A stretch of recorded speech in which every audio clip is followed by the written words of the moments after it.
타당한 관념에서 생기는 사물들의 질서는 상상 속에서 생기는 사물들의 질서와 동일하지 않다. 왜냐하면 타당한 관념은 사물들의 기원을 자의적으로 구성하지 않고 실체의 본성으로부터 필연적으로 따라 나오는 질서와 일치하는 방식으로 구성하기 때문이다. 타당한 관념을 형성하려는 정신의 노력은 기쁨의 감정을 동반한다. 왜냐하면 이러한 정신의 노력은 정신의 역량을 강화시키기 때문이다.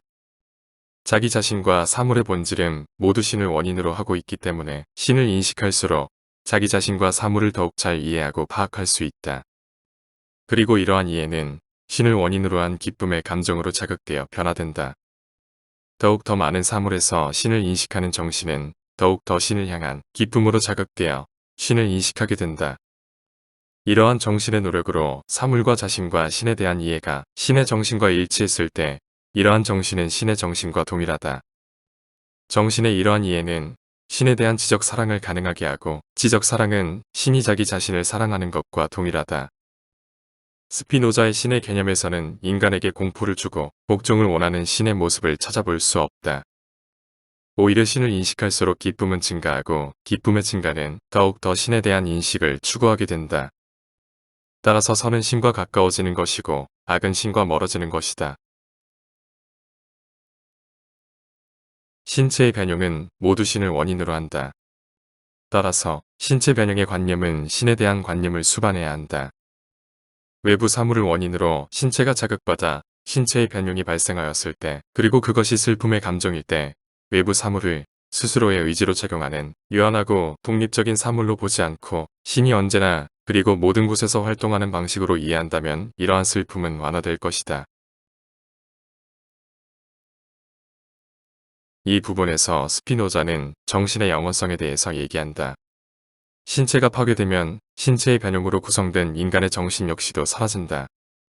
하지만 신체가 파괴되어도 영원한 어떤 것이 정신 안에 남는다. 신체가 파괴되어도 사라지지 않는 어떤 것이 있다는 것은 신체가 지속하는 동안에도 영원한 어떤 것이 정신 안에 존재한다는 의미이다. 이 영원한 어떤 것은 사유의 영원한 양태이다. 사유의 영원한 양태는 신체의 본질을 영원의 상 아래에서 표현한다. 신체의 본질은 인간 신체가 파괴되어도 남는 것이기 때문에 인간 정신을 구성하고 있는 것이 아니다. 이것은 사유의 영원한 양태이기 때문에 신의 정신을 구성하는 것이어야 한다. 따라서 이것은 인간 정신 안에 있지 않고 신의 정신 안에 있어야 한다.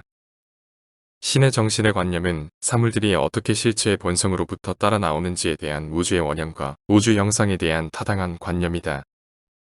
따라서 실체의 본성으로부터 필연적으로 따라 나오는 우주 원형의 관념이 우리의 정신 안에 있다.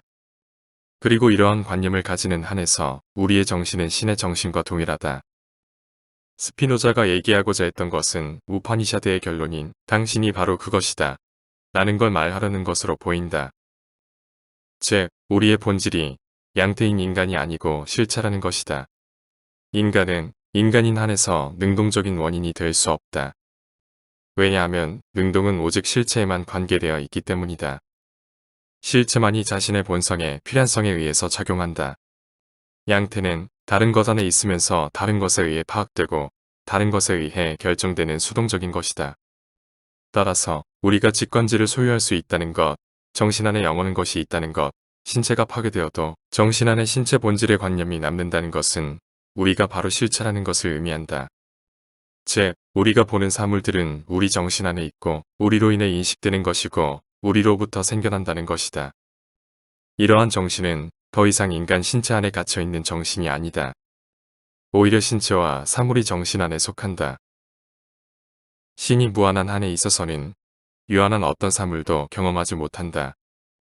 왜냐하면 그러한 실체는 눈과 코와 같은 신체라는 것이 없으며 유한한 신체 없이는 어떤 유한한 사물도 인식할 수 없기 때문이다.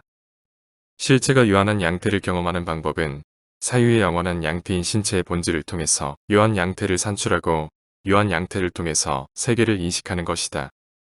실체가 유한한 신체를 통해서 세계를 경험하는 순간 실체는 자기 자신이 무엇인지 망각하게 되고 인간 신체와 신체의 관념으로 구성된 정신과 자신을 동일시한다. 유한한 양태와 자신을 동일시하는 게 바로 무지이며 고통의 원인이다. 따라서 고통을 제거하는 방법은 우리가 모두 실체이며 실체를 구성하고 있고 구분으로 나눌 수 없는 하나라는 걸 인식하는 것이다. 지금까지의 설명을 통해서 우리는 영원한 지복에 이르는 방법을 알게 됐다.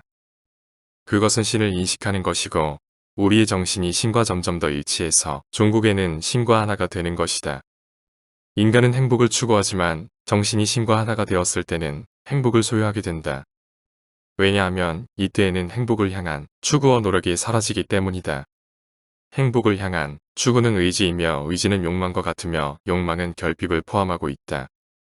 의지가 사라지면 욕망이 사라지고 욕망이 사라지면 어떠한 결핍도 없는 상태가 된다. 이것이 지복의 상태이다.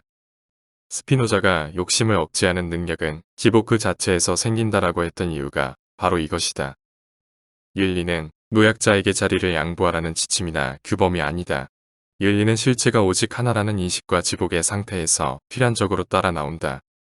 불교의 자타불이, 인도 베단타 철학의 불이론론, 기독교의 삼위일체, 도덕경에서 모든 개별적 사물이 이름 붙일 수 없는 도에서 나왔다는 것은 우리의 본질과 신의 본질은 하나라는 걸 의미한다.